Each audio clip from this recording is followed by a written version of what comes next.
Blast fungus രോഗം ബാധിച്ച കോഴിക്കോട് ചേരണ്ടത്തൂർ ചിറയിൽ വിദഗ്ധ സംഘം പരിശോധന നടത്തി. 300 ഏക്കറോളം നെൽവയലുകളെയാണ് രോഗം ബാധിച്ചത്. കൃഷി നശിച്ച കർഷകർക്ക് ഇൻഷുറൻസ് തുക ലഭ്യമാക്കാനുള്ള നടപടി ഉടൻ സ്വീകരിക്കുമെന്ന് അധികൃതർ പറഞ്ഞു.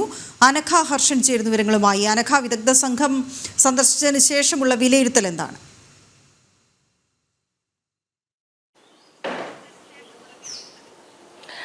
വീണ, ഈ കോഴിക്കോട് ചിരണ്ടത്തൂരിലുള്ള ചിറയിലുള്ള 300 ഏക്കറോളം കൃഷിഭൂമിയിലാണ് ഈ ബ്ലാസ്റ്റ് ഫംഗസ് രോഗം ബാധിച്ചത്. ഈ 2 ആഴ്ച മുമ്പാണ് ഈ നെൽവയലിൽ ഈ രോഗം കണ്ടെത്തിയത്. ആദ്യഘട്ടത്തിൽ കർഷകർ കരുതിയിരുന്നത് ചൂട് മൂലം സംഭവിച്ചതായിരിക്കാം ഈ നെല്ലിന് വാട്ടം സംഭവിച്ചത് എന്നാണ്. പിന്നീട് കൃഷിയുമായി ബന്ധപ്പെട്ട വിദഗ്ധ സംഘം എത്തി പരിശോധിച്ചപ്പോഴാണ് ഈ ബ്ലാസ്റ്റ് ഫംഗസ് രോഗമാണ് ഈ നെൽച്ചെടികൾക്ക് ബാധിച്ചത് എന്ന് കണ്ടെത്തുന്നത്.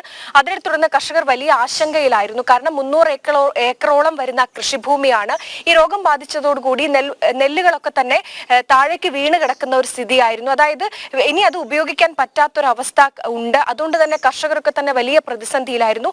ഈ ഘട്ടത്തിലാണ് ഈ കോഴിക്കോട് പ്രിൻസിപ്പൽ കൃഷി ഓഫീസറുടെ നേതൃത്വത്തിലുള്ള ഒരു സംഘം ഈ കൃഷിയിടത്തിൽ എത്തുകയും ഇന്നലെ വിദഗ്ധമായ ഒരു പരിശോധന നടത്തുകയും അവിടെ നിന്ന് നെൽവിത്തുകൾ ശേഖരിച്ച് കൊണ്ടുപോകുന്നതടക്കമുള്ള കാര്യങ്ങൾ ചെയ്യുകയും ഒക്കെ തന്നെ ചെയ്തിരിക്കുന്നത്. എന്തായാലും കർഷകരുടെ ആശങ്കയ്ക്ക് ഒരു പരിഹാരം ഉണ്ടായിട്ടുണ്ട്.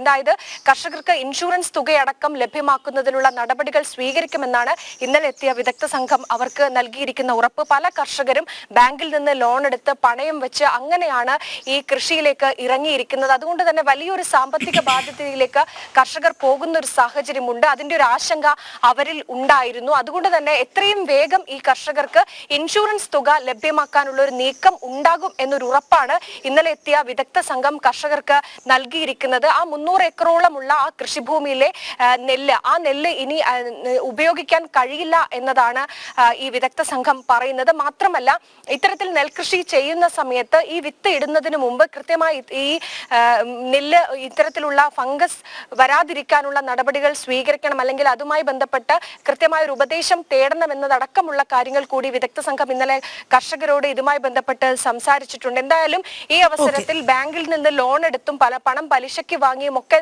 നെൽകൃഷി ഇറക്കിയ കർഷകരാണ്. അവർക്ക് ഏറ്റവും ആശ്വാസകരമായ ഒരു വാർത്തയാണ് വന്നിരിക്കുന്നത്. വീണ, ശരി അനഘ.